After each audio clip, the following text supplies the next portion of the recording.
What's up, guys? This is the fiber splicer I've been using. It's the View 5. I've been using it since June. It's December, so it's 6 months of using this. I rely heavily on reviews, so I'm assuming I'm going to do this review to help out another tech, maybe just getting in the field or just looking for a new splicer. So one thing I noticed is the actual battery does last about a week. I normally do 2 jobs a day, so I'd say about 3 splices each job. So 6 days a week, it is lasting about a week. So that I can't say anything bad. As far as durability, it has seemed to hold up pretty well. I'm pretty gentle on my tools, so to speak, but I do share this splicer in my cleat top with another tech, Eric. Sorry, Eric, if you're watching this, let me bash you, but he's a little rough on the tools. So this has been dropped before, and it seems to work fine. He did actually drop a tool on there. I don't know if you can kind of get that. Did crack that, dropping a tool on there, but it didn't shatter the screen, so it just made a little tiny chip in there. So it's still fully functional. You can't actually even feel it, so I think it's like underneath the coating. But the fact is that you know, that's another thing, you want to have durability. As far as using this, obviously you're using the rain, shine, or snow. I don't use a tent. I just use a big umbrella. So the other guy that I use it actually doesn't use a tent at all. So this has gotten quite wet, actually soaking wet. And the only thing it did is in this actual LCD, you had some fog behind here, and you could actually see like lines kind of like around it.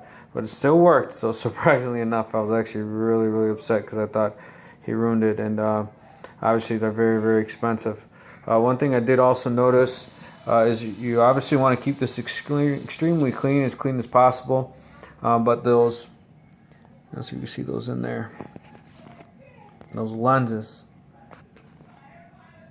Yeah, so one thing I noticed, if you start using this and it starts acting up or you're having problems with it, is in the winter time, not in the summertime, but in the winter time. You know, you have this in your truck, or you have this outside and you're using it and it's working fine, and then you go inside or you have a drastic temperature change, or maybe it's warm in your truck and then you go outside, you know. So basically, just like, if I don't know if you wear glasses, I wear glasses, but you know how your glasses fog up? Well, that will fog up. So, you know, you can either open it up and kind of let it just defrost by itself, or you can grab a Q-tip and wipe that off. I honestly would rather wait, because I think that anytime you're touching those pieces of glass, you could potentially be scratching them, and then it could cause issues on how how well your splice is done. Also, you want to keep those tips clean. It does come with a sharpener, almost to speak, to sharpen those. If you start noticing that your splices are not turning out well. So I will do a review on how to actual splice, if you're just getting in the field, how to actually use this machine. Pretty simple. Obviously, you open this up, it's going to separate. You're going to open these up, you're going to set your fiber right there, just past that line.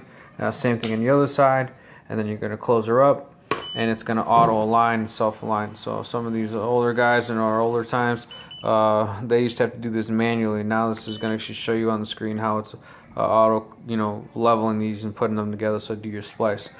So overall, I think that's a good machine. So this is actually how the battery comes out here. On the side here, it does have an indicator so that you can press it and see what your your battery indication light is. I'm covering this up because there's a number on there, and I want to publicly display my phone number in case it's lost. So there's just the back. There is a small tray that hangs out here, so that after you do your splice, you know, out of here, you can have it hanging here so that it cools off. It tends to fall off quite a bit. So I don't know, sometimes I'm actually just setting my splice up here because this always falls off, and I've had it actually fall in water and, you know, freeze in winter. Now I have to put my hand in a puddle because this stupid little tray fell off, and there's nothing really just holding it. It's kind of just resting on there. So again, if I was to recommend this, would I recommend this? Yes. I think overall, I don't think it has all the other bells and whistles as maybe the 7. some of the differences you're going to notice is these things right here. You can actually take these off to put different attachments on it. So if you're actually gonna have to splice on a connector versus just doing a fusion splice, fiber to fiber.